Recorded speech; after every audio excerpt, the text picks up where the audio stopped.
ইটালির থেকে টেলিফোন।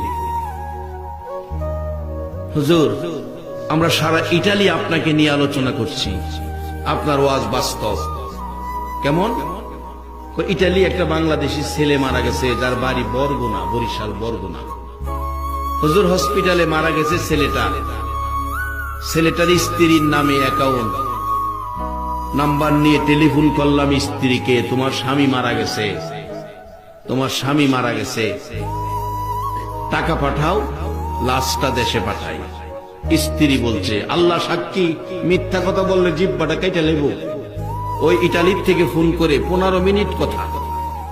হুজুর বললাম, টাকা পাঠান, আপনার স্বামীর লাশটা দেশে পাঠায়। স্ত্রী বলছে, হায়াত নাই, মারা গেছে, লাশ আইনার কি লাভ হবে? যদি সিস্টেম থাকে হেদে সেই মারি দেলাই। ঢাকা উত্তরা বাড়ি করছে, স্ত্রী উত্তরা থাকে। টেলিফোন করছি হুজুর ভাইদের কাছে, ভাইয়েরা ভাই মারা গেছে, খবর শুনে কাঁদতে শুরু করছে। ডাকতেছে, ভাইরা ভাই তো টাকা রোজগার করে, আমরা 10 টাকাও দেয় নাই, স্ত্রীর নামে অ্যাকাউন্ট, আমরা 10 টাকাও পাই নাই, আমরা গরিব মানুষ। তোমাদের কাছে অনুরোধ করি, আমার ভাইয়ের লাশটা তোমরা পাঠাইয়া। মার কাছে টেলিফোন করলো, আপনার ছেলে মারা গেছে। এই খবর টেলিফোন দেওয়ার আগেই ছেলে মারা যাওয়ার সাথে সাথে বলুন মার কাছে খবর আইছে কিনা। মা বিছানায় শুয়া রে মা কান্দে। আশপড়শি মানুষগুলো জড়ো হইছে, প্রশ্ন করে জিজ্ঞেস করে, কেন কান্দেন? দরদি মা জবাব দেয়, জানি না কেন কান্দি, একটা কথাই জানি, কেন জানি আমার কলিজায় আগুন লাগছে। বলুন, দেশে হোক আর বিদেশে হোক, সন্তান যদি কোনো বিপদ অ্যাক্সিডেন্টে পড়ে, দুনিয়ার কেউ জানে না, বলুন খবর আগে জানে কে? আরে মা বাবার কথা মতো যেজন চলে না, বলুন মা বাবার কথা মতো যেজন চলে না, আল্লাহ নবীজির দয়া তারা পাবি না। আইরে আল্লাহ নবীজির। মা বাবাকে দুঃখ দিলে নামাজ রোজা যাই বিফলে, মা বাবাকে দুঃখ দিলে নামাজ রোজা যাই বিফলে, মার কলিজায় আঘাত দিলে খোদা সহে না, মার কলিজায় আঘাত দিলে খোদা সহে না, আল্লাহ নবীজির দয়া তারা পাবি না।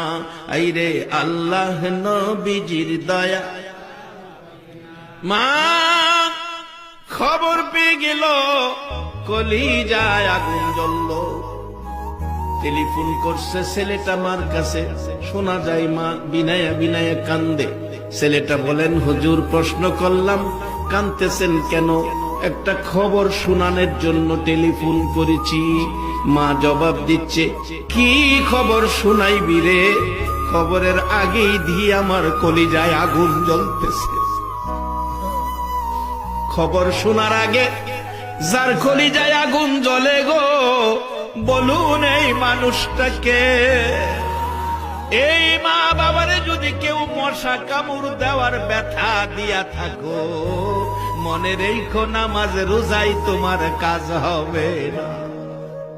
বহুত নামাজি রোজাদার আমলদার জাহান্নামে যাইব, কোরআন বলছে। আমিলাতুন নাসিবাতুন তাসলা নারান হামিয়া। মা ডাকতেছে, এরে বাবা, আমি তো কান্না থামাইতে পারতেছি না, টেলিফোন করে কি বলবি বল। মাগো, আপনার ছেলে মারা গেছে, এবার বলুন মার কান্না বাড়ছে না কমছে? তাই তো কবি বলছে, মায়ের কান্দন যাবজ্জীবন,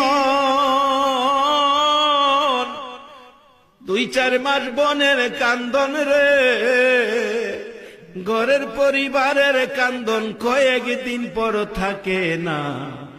দুঃখের দরদি আমার জনম দুঃখী মা, দুঃখের দরদি আমার জনম দুঃখী মা।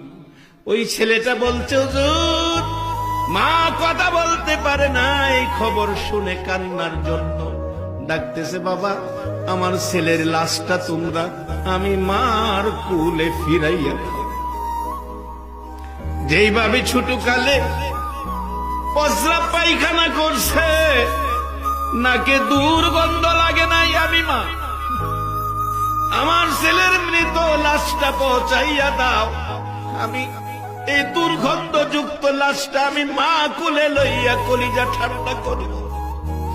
অনুরোধ করি, আমি মার কাছে পয়সা নাই, তোমাদের কাছে ভিক্ষা চাই, ভিক্ষা চাই। আমার ছেলের মৃত দেহ লাশটা আমি মার কাছে ফিরাইয়া দাও। হুজুর মায়ের কান্না শুনে আমাদের সহ্য হয় নাই। আমরা বাংলাদেশিরা সকলে মিলে মসজিদ আছে, মসজিদ থেকে কালেকশন করে লাশটা বাড়িতে পাঠাইছে। আজকে 22 তারিখ, আজকে সেই লাশটা বাংলাদেশে আসার কথা। বলছে 22 তারিখে হুজুর লাশটা বাংলাদেশে যাবে, আজকে সেই লাশ বাংলাদেশে আসবে। বাজান স্ত্রী কই, সুযোগ থাকলে সিস্টেম থাকলে এই দেশে মারি দিলাম। আর ভাইয়েরা কান্দে, টাকা নাই কি দিয়ে আনবো। মা বলছে ভিক্ষা চাই, আমার ছেলের লাশটা ফিরাইয়া দাও। এই মারে যদি 3 টুকরা করা হয়, বলুন এই জাতীয় উম্মতের সুপারিশ আমার নবী করবে কিনা?